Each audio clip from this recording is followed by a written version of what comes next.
Wani? Handimboimba. Unoita nezve? Hapana zvakusapota unoimba nawo. Seuchinzi Lady G. Just freestyle. Naye arove mafreestyle. Chingoregerera kanhamba. Chingoregerera kanhamba. Kese.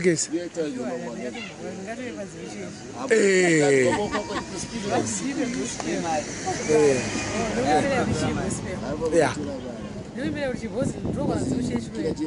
Imba yekuchechi kwako. Lady G. 1 2 3 1 2 testing go. Imba yenyu. Imba yakanhamba. Imbomira iwe. Vadamboregerera kekuchechi. Regerera Lady G. Vatinotonzeka kaisi musamba munofarira. Hazvina basa. Tomomira basi rikure.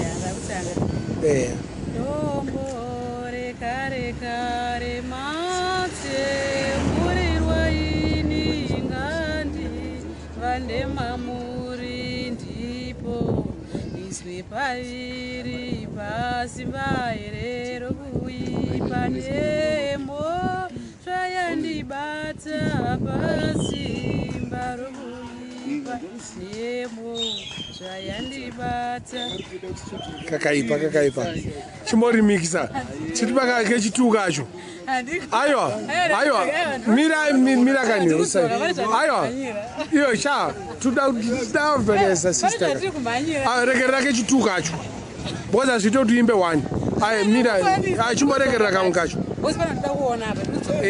istudio tikuziya regerera kechitukacho kamwe kacho kakaipa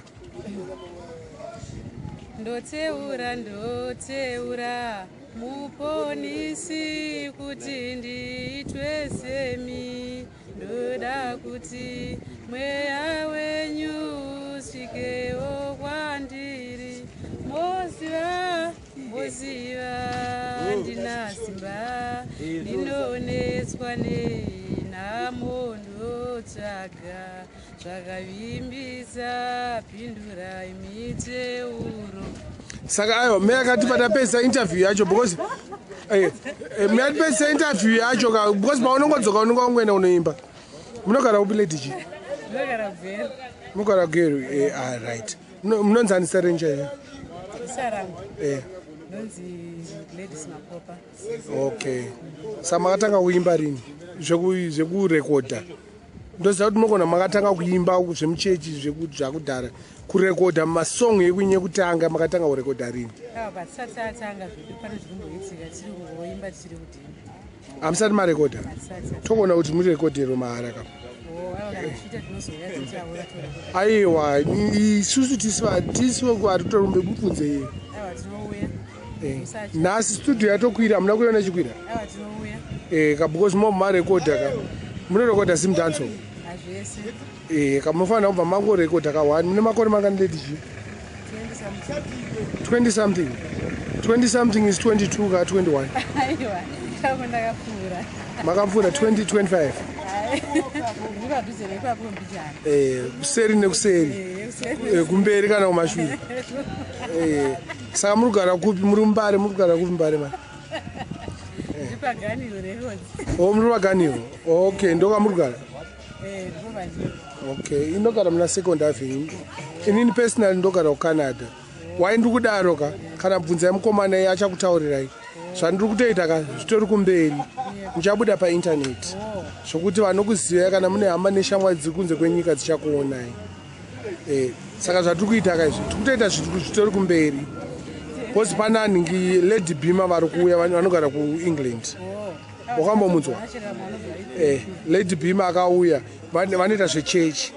Saka tofanira kuti muonane naiye Lady Bima. Vari kuuya kumaZimdancehall Awards. Hanzi ari kuitwa musi March 6-9.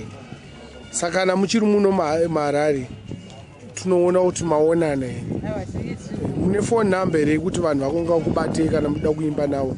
Because nana Matthias Mary kuti vana Matthias Mary vazikanwe ndini. handisi kukunyeberai ndikukutaurirai chokwadi. Tipe namba, tipe telephone number yamunobatwa. Aiwa ndichasiya mustudio. Aiwa iseyai papapa bhozi zvikuenda paintaneti. Ini ndinongoti andashandisa panguva iyo ndakutorasa. Saka ndingakunyebera bhozi laini randinokushandisa panguva. Mune Facebook? Handina, handizvifariri pafacebook. Muite zvemagroup. Okay. Hai bro. Mani kutorei picture. Mirai ndidzimei zvindikutorei picture.